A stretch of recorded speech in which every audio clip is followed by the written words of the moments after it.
Powered by the Montana Television Network. This is the 5:30 News on KPAX, Montana's news leader.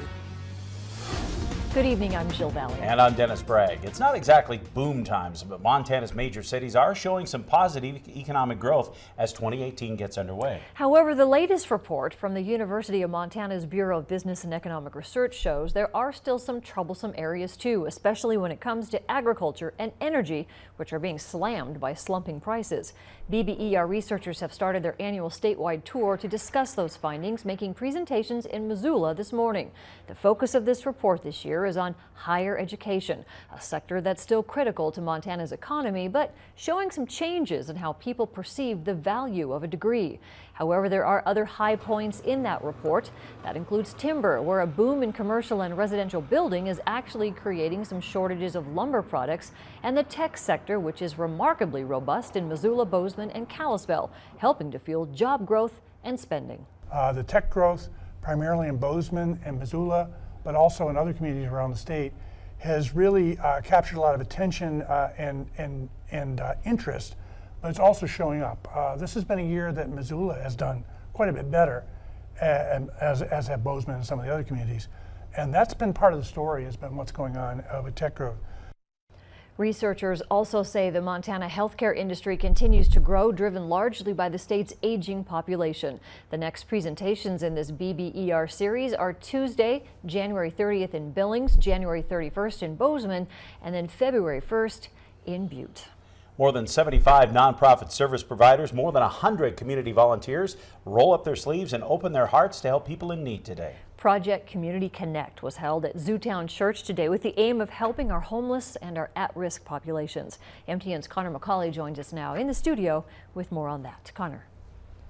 Thanks, Jill and Dennis. The Missoula At-Risk Housing Coalition organized today's events, but it took countless volunteers to bring the whole thing together. People from all over the Missoula community came together today to put on an event to help others in need. We have our 12th annual Project Community Connect, which is put together by the At-Risk Housing Coalition. So that's a lot of agencies that are working on issues around low-income housing and homelessness. A lot of agencies was an understatement for this event. Anything you could possibly need was available. There were a variety of food and beverages being handed out by different volunteer groups. You could receive a new haircut, dental treatment, or even medical attention like vaccines, which were offered on site. But you know, when people don't have health insurance, it's a real barrier to getting good health care. And that's why this outreach that we do, especially with the backing of the Blue Cross Blue Shield Caravan Service, allows us to offer such an incredible deal. Free vaccinations. All you gotta do is show up. And all you had to do is show up for a number of different services.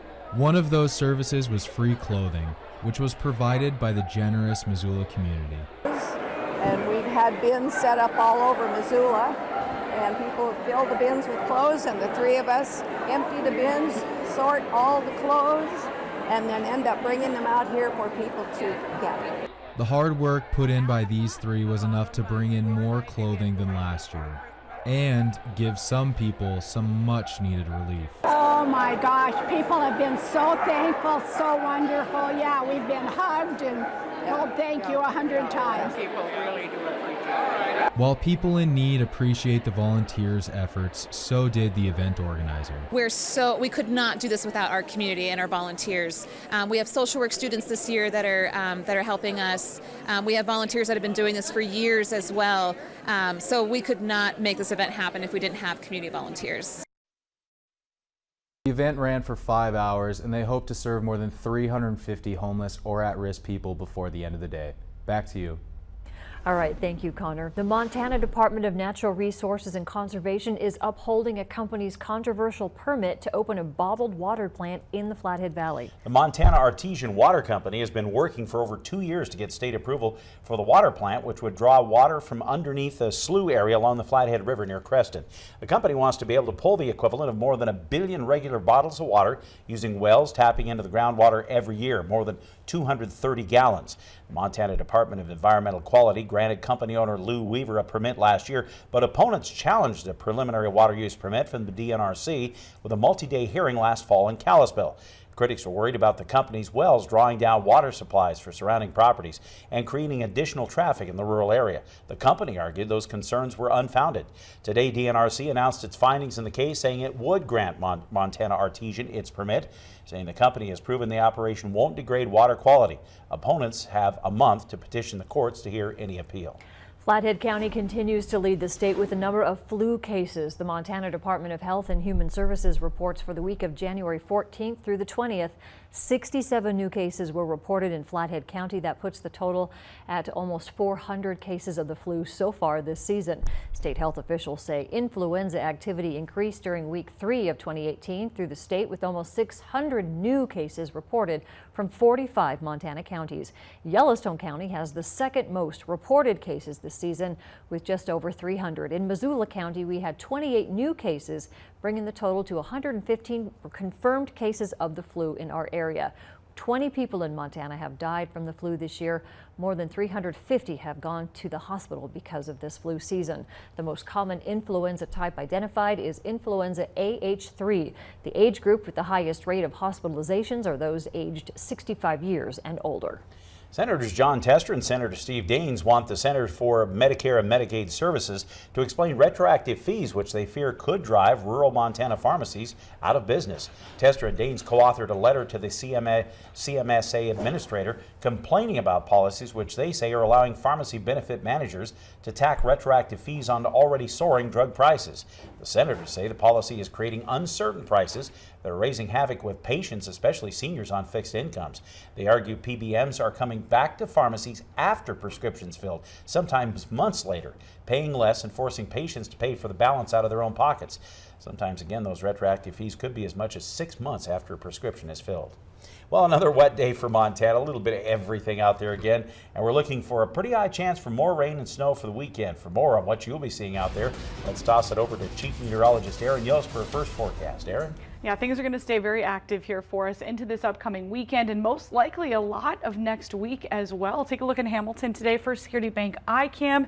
You're noticing some snow squalls along with a few peaks of sunshine in this image. That's been the case of the day. A lot of us dodging some of those scattered snow showers. Now we will hold on to this activity here overnight tonight and into much of the day tomorrow. Some light accumulation will even be possible for some folks before some slightly milder air arrives by later on in the day. We do have a warmer system expected to move in for Sunday and early Monday with a greater chance of valley rain. All those details are coming up. A transient who pushed a man from a Flathead bridge, killing him, will spend the next 70 years in prison. Flathead District Court Judge Dan Wilson sentenced Cecil Thomas Rice to 70 years in the state pen this week. Rice was found guilty of murder in the December death of 34-year-old Anthony Walters. Prosecutors say Rice pushed Walters off the old steel bridge near Evergreen in April of 2017. Walters' body was found by boaters about a mile and a half offshore from the mouth of the Flathead River. Prosecutors say Rice pushed him off the bridge over a statement Walters made about Rice's girlfriend. The Amtrak engineer on that train that derailed last month in Washington told investigators he mistook a signal and hit the brakes moments before that deadly crash. The Amtrak Cascades 501 train derailed December 18th near DuPont, that's north of Olympia, and hurtled off an overpass onto Interstate 5, killing 3 people and injuring dozens more. The engineer told the National Transportation Safety Board investigators that he missed or misinterpreted a sign that might have alerted him to the passenger's train's dangerous speed. The NTSB has determined the train was going almost 80 miles an hour when it zipped past the sign limiting speeds to 30 miles per hour. The agency said the 55-year-old engineer, whose name is not being released, told investigators it was only his second time at the throttle southbound on that new stretch of rail between Seattle and Portland. A Missoula Sheriff's deputy has announced his candidacy for Missoula County Sheriff today. Travis Wafstedt says he's running as an independent candidate. He'll be running against current Sheriff TJ McDermott. Wafstedt is a lifelong resident of Missoula, joining the Missoula County Sheriff's Office more than 15 years ago as a member of the Sheriff's Cadet Explorer program.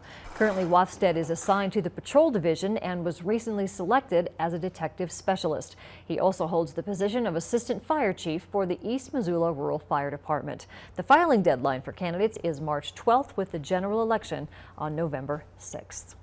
In this week's Salute the Badge report, for one city police detective, the time he spends improving his mind applies at work and in all areas of life. MTN's Augusta McDonald introduces us to Mitchell Lang in this week's Salute the Badge. Detective Mitchell Lang is no slouch when it comes to keeping his mind sharp.